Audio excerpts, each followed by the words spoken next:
All right, so how about a short one? Let's talk a little bit about the limitations and the advantages of doing a sociological analysis. I mean, there are lots of different ways that you could understand your society. Art gives us great insight into the nature of our society, literature, um, um, specifically, or film or um, music.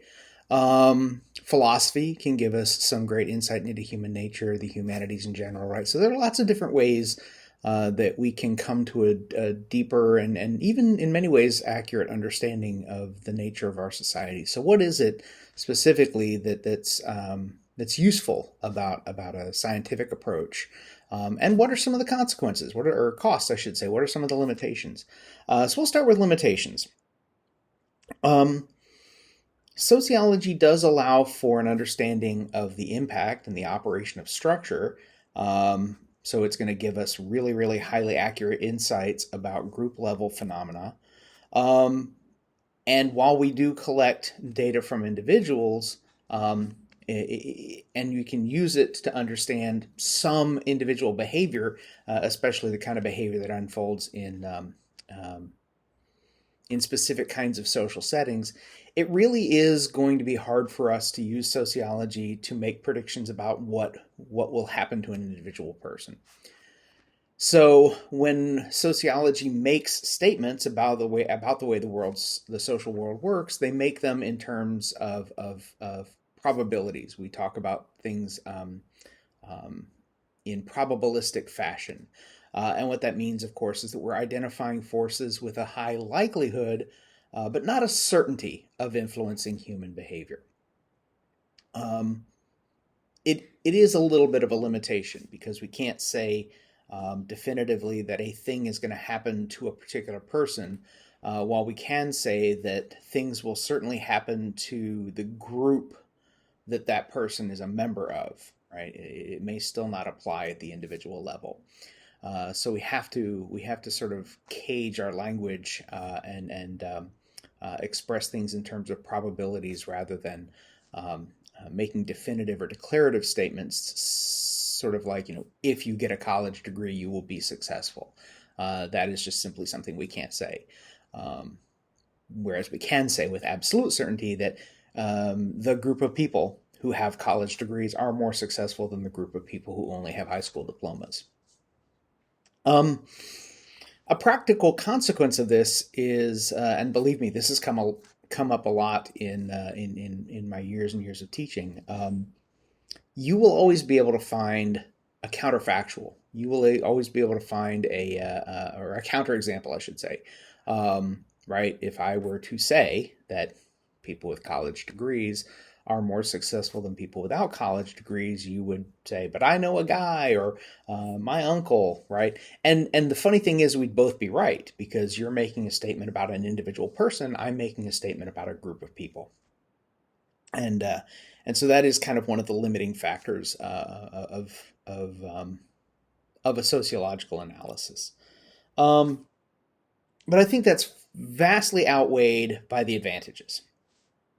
The advantages of a sociological analysis are significant. First of all, scientific methods have greater accuracy, right? Within science, there's a bias toward what we call validity and reliability. So, validity, of course, probably might have been exposed to this in a science class at some point, but validity is the degree to which you're measuring the thing that you intend to measure.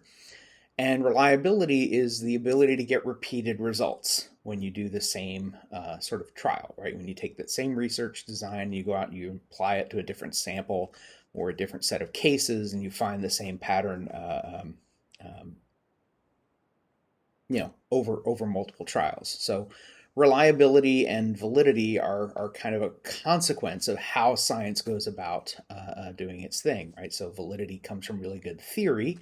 Reliability comes from rigorous methods and good research design.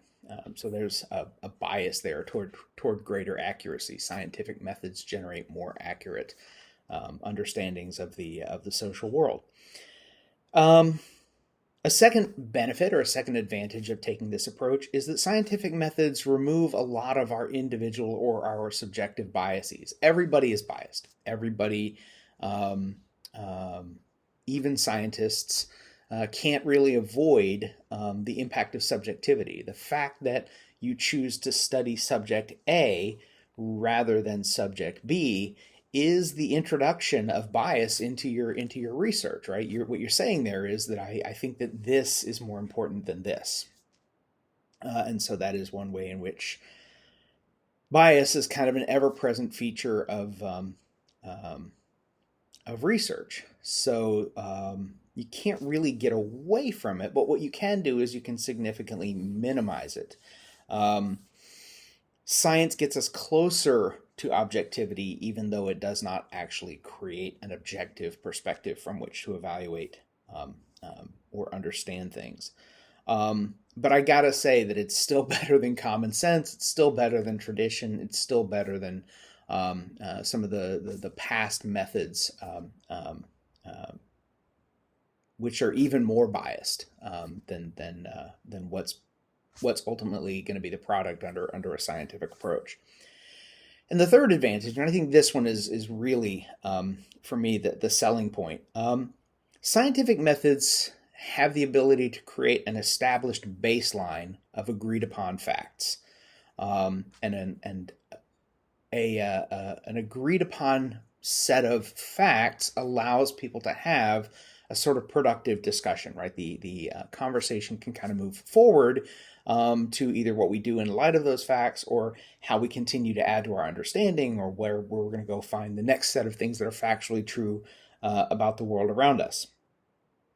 That does not mean that everybody is going to embrace, reality. Not everybody is going to embrace factual truth. We've certainly seen an abundance of that in the last couple of years. But what happens is that there's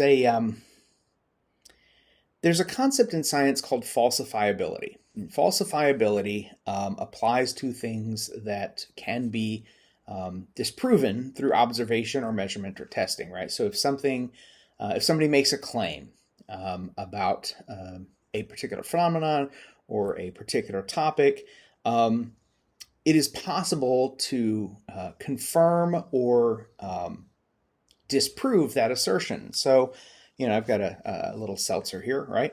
If I were to say seltzer is awesome, or if I were to say seltzer sucks, there's no way to disprove that, right? It's an opinion.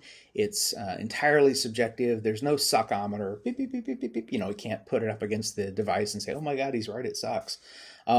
That's sort of a limitation, right? We can't. Those kinds of things don't fall within the scope of science. If, on the other hand, I say something like, this can contains 72 ounces of fluid, well, now we're in the realm of science, right? We can pour the contents of this can into a graduated cylinder, and either there are 72 ounces of fluid or there aren't. If there aren't, we dismiss my claim and move on. Now, can I go on believing that there are 72 ounces of fluid in this can? Absolutely. I'm free to believe whatever the hell I want to believe. But what happens for the rest of us is we're not obligated to continue to pay attention to me, right? Because I'm clearly just being a crank.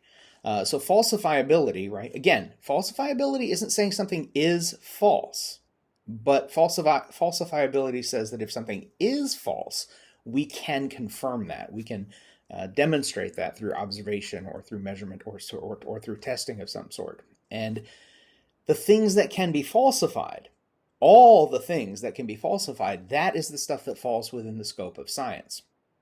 And it turns out that there is a great deal about the social world that falls within that territory. And so while we can't speak definitively to everything in the social world, those things in the social world that are kind of empirical and concrete and real are very much within the scope of the abilities of science to confirm those things. And then, of course, like I said, once we have an agreement on the nature of the world around us, we can then move to the next. Topic or the next area of interest, and continue to build our knowledge base. And that's how we progress, little bits at a time. All right. I said this one was going to be short, and there you go. All right. So take care. I'll see you next time.